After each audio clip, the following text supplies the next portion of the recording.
अस्सलामु अलैकुम नाज़रीन। प्यारे नाज़रीन, आज की इस वीडियो में हम बात करेंगे कि बिल्लियाँ ईद उल अज़हा यानी कुर्बानी के दिन कहाँ और क्यों गायब हो जाती हैं, और इसके साथ साथ हम ये भी जानेंगे कि क्या बिल्ली रास्ता काट दे तो कुछ बुरा होता है। सब कुछ जानेंगे इसी वीडियो में। ये वीडियो बहुत ही दिलचस्प होने वाली है, इसलिए इस वीडियो को पूरा ज़रूर देखिएगा। तो नाज़रीन, कभी आपके दिमाग में ये सवाल आया है कि अगर इंसान मिट्टी से बना है, फरिश्ते नूर से, जिन आग से, तो ये जानवर यानी कुत्ते, बिल्ली, मछलियाँ और बाकी मखलूक़ात को अल्लाह ताला ने किन चीज़ों से बनाया?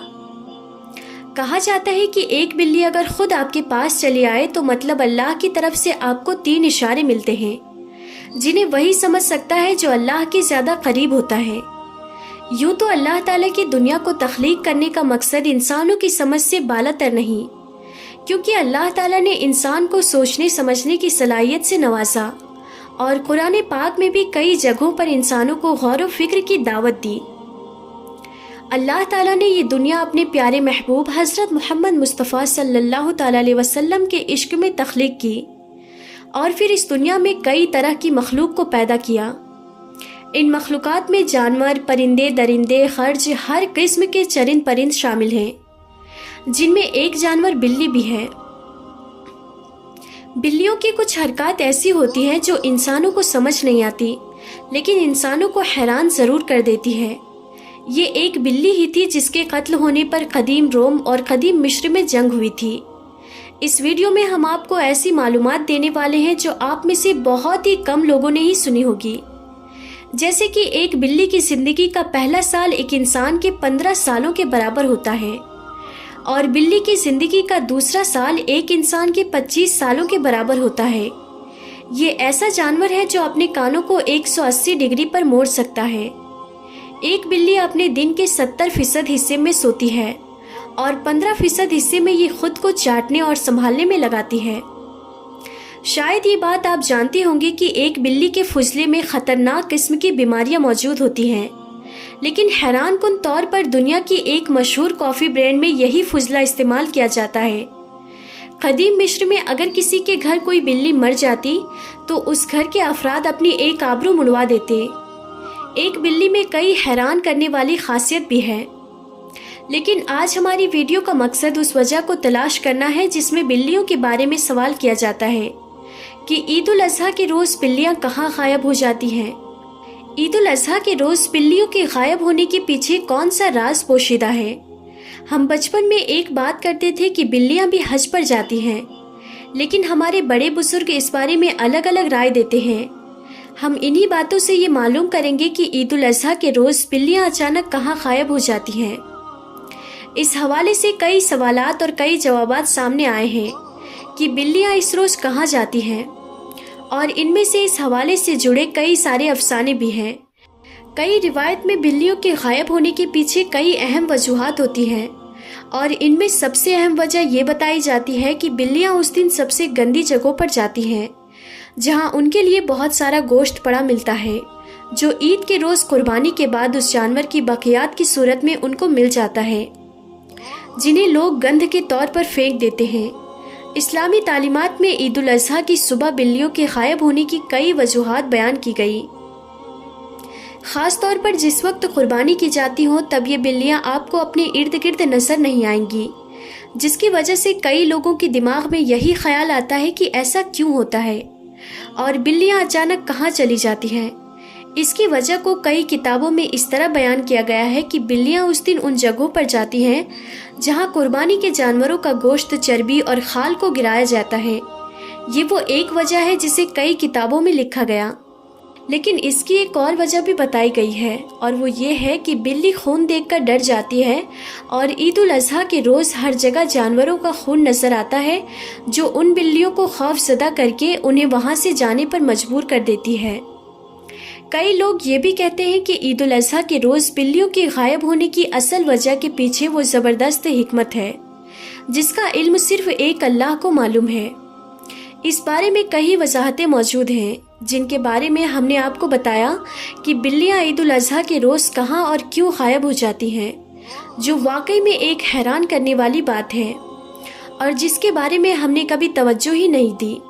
لیکن اس کے بارے میں ایک وضاحت ایسی بھی ہے جس کے بارے میں سوچا جا سکتا ہے کہ عید الاضحیٰ کے روز قربانی کے وقت فرشتے حاضری دیتے ہیں اور ان فرشتوں کو دیکھ کر ان کے ڈر کی وجہ سے بلیاں وہاں سے غائب ہو جاتی ہیں۔ قرآن و حدیث میں اس حوالے سے کوئی وجہ بیان نہیں ہوئی جس کی وجہ سے عید الاضحیٰ کے روز بلیوں کے غائب ہونے کو ہم اسلام سے نہیں جوڑ سکتے، کیونکہ صرف عید ہی نہیں بلکہ دنیا بھر میں مختلف مذاہب کے تہواروں میں بھی یہ بات سامنے آئی ہے، اور کئی لوگ یہ بھی کہتے ہیں کہ بلیاں اس روز کہیں نہیں جاتی بلکہ انہوں نے خود اپنی آنکھوں سے بلیوں کو ان تہواروں کے روز دیکھا ہے۔ بلیوں کی پیدائش کے حوالے سے روح المعانی میں درج ہے کہ فرشتے نور سے، جن آگ سے اور انسان مٹی سے بنا ہے، اور کتے، بلی، مچھلی اور دیگر جانور اور بقیہ مخلوقات انسان کے تابع کر کے مٹی اور پانی سے بنائے گئے۔ کئی لوگوں کے دماغ میں یہ خیال بھی آتا ہوگا کہ بلیوں کو پیدا کرنے کے پیچھے اللہ کی کیا حکمت پوشیدہ ہے، تو اس کے بارے میں ایک روایت یوں بیان ہوتا ہے کہ بلی کو پیدا کرنے کی اللہ کی حکمت کچھ یوں ہے کہ جب حضرت نوح علیہ السلام کی قوم پر پانی کی صورت میں سیلاب کا عذاب آیا اور اللہ تعالیٰ نے حضرت نوح علیہ السلام کو کشتی بنا کر اس میں سوار ہونے اور جاندار اور پرندے کا ایک ایک جوڑا کشتی میں محفوظ کرنے کو کہا، تو حضرت نوح علیہ السلام نے اللہ کے حکم کی تعمیل کی۔ کشتی پانی میں تھی اور اس دوران کشتی میں چوہے پیدا ہو گئے۔ انہوں نے کشتی کو کاٹنا شروع کر دیا، جس کی وجہ سے کشتی میں پانی داخل ہونے کا خدشہ پیدا ہوا۔ تب حضرت نوح علیہ السلام نے اللہ سے دعا کی کہ اے پروردگار مجھے ان چوہوں سے نجات دلائے۔ تب اللہ نے حضرت جبرائیل علیہ السلام کو پیغام دے کر بھیجا کہ اے نوح علیہ السلام، کشتی میں موجود شیر کی پیٹھ پر ہاتھ پھیرو۔ جب حضرت نوح علیہ السلام نے شیر کی پیٹھ پر ہاتھ پھیرا تو شیر کی ناک سے زوردار چھینک آئی اور اس کے دونوں نتھنوں سے بلیوں کا ایک جوڑا نر اور مادہ کشتی میں گر پڑے، جنہوں نے کشتی میں موجود سارے چوہوں کا صفایا کر دیا۔ تاہم یہ بات غور کرنے والی ہے کہ سارے چوہوں کا صفایا ہو جانے کے بعد بھی چوہوں کی نسل دنیا میں کیسے باقی رہی؟ تو ممکن ہے کہ سیلاب کے بعد بلی کے نتھنوں سے چھینک کے ذریعے وہ چوہے بھی باہر نکلوا لیے ہوں۔ اس کے بارے میں اللہ ہی بہتر جانتا ہے۔ بلیاں عید الاضحیٰ کے روز کہاں چلی جاتی ہیں، اس بارے میں آپ کی کیا رائے ہے، کمنٹس میں ضرور بتائیے گا۔ اب آئیے ناظرین، آپ کو بتاتے ہیں کہ کالی بلی اگر راستہ کاٹ دے تو اس سے کیا ہوتا ہے۔ یہ سوال بہت پوچھا جاتا ہے اور اٹھتے بیٹھتے معاشرے میں اس طرح کے معاملات ہوتے ہیں اور لوگ اس طرح کی باتیں کرتے ہیں، یا پھر لوگ یہ کہہ دیتے ہیں کہ صبح صبح نہ جانے کس کا منہ دیکھ لیا کہ آج مجھے نقصان ہو گیا۔ اسی طرح اگر سفید بلی سامنے سے گزر جائے تو اچھا شگن نکالتے ہیں، کالی بلی گزرے تو برا شگن نکالتے ہیں۔ تو کیا ہے اس کی اہمیت، اسے جاننا ضروری ہے۔ دیکھیے، آقائے دو عالم صلی اللہ تعالیٰ علیہ وسلم کا ارشاد گرامی ہے کہ جو بدشگونی نکالے وہ ہم میں سے نہیں ہے، یعنی بدشگونی نکالنے سے نبی کریم صلی اللہ تعالیٰ علیہ وسلم نے منع فرمایا ہے۔ تو اب یہ کہنا ہے کہ کس کا منہ میں نے دیکھ لیا کہ مجھے نقصان ہو گیا، یہ اسلام کے خلاف بات ہے، شریعت کے خلاف بات ہے۔ اسی طرح اگر کالی بلی سامنے سے گزر جاتی ہے تو لوگ یہ کہتے ہیں کہ نقصان ہونے والا ہے، سفر کو ختم کر دو نہیں تو حادثہ ہو جائے گا۔ نہ جانے کیا کیا لوگ سوچتے رہتے ہیں۔ اس کی کوئی اصل نہیں ہے، یہ بے بنیاد چیزیں ہیں۔ اگر کسی بلی کے راستہ کاٹنے کی وجہ سے کسی کو نقصان پہنچتا تو آپ ذرا سوچیں کہ خود اس بلی کو سب سے پہلے نقصان پہنچتا، کیونکہ جب وہ دوسرے کا راستہ کاٹ دے تو اس کو نقصان پہنچ جاتا ہے، تو اس کے چلنے کی وجہ سے خود اس کو نقصان پہنچتا۔ مثلاً وہ جا رہی ہے چھچڑا کھانے، تو اس کے چلنے کی وجہ سے اگر نحوست پھیل جاتی تو خود اسے چھچڑا نہیں ملنا چاہیے، اسے دودھ نہیں ملنا چاہیے، اس کو خود نقصان پہنچ جانا چاہیے۔ تو یہ بے بنیاد باتیں ہیں، اس طرح کی کوئی چیزیں نہیں ہیں۔ دیکھیے، جو بھی معاملہ ہوتا ہے ہمارا عقیدہ ہے، ہمارا یہ ایمان ہے کہ یہ اللہ رب العزت کی طرف سے ہوتا ہے، خیر و شر سب اللہ رب العزت کی طرف سے ہے۔ تو یہ کہنا کہ بلی نے راستہ کاٹ دیا ہے اس لیے نقصان ہو جائے گا، یہ غلط چیز ہے۔ یہ کہنا کہ سفید بلی سامنے سے گزر جائے تو بہت بڑا فائدہ ہونے والا ہے، یہ بھی ایسا کوئی شگن نہیں ہے۔ اسی طرح لوگوں کا یہ کہنا کہ نہ جانے کس کا منہ میں نے دیکھ کے اٹھا، مجھے نقصان ہو گیا، یہ بھی غلط چیز ہے۔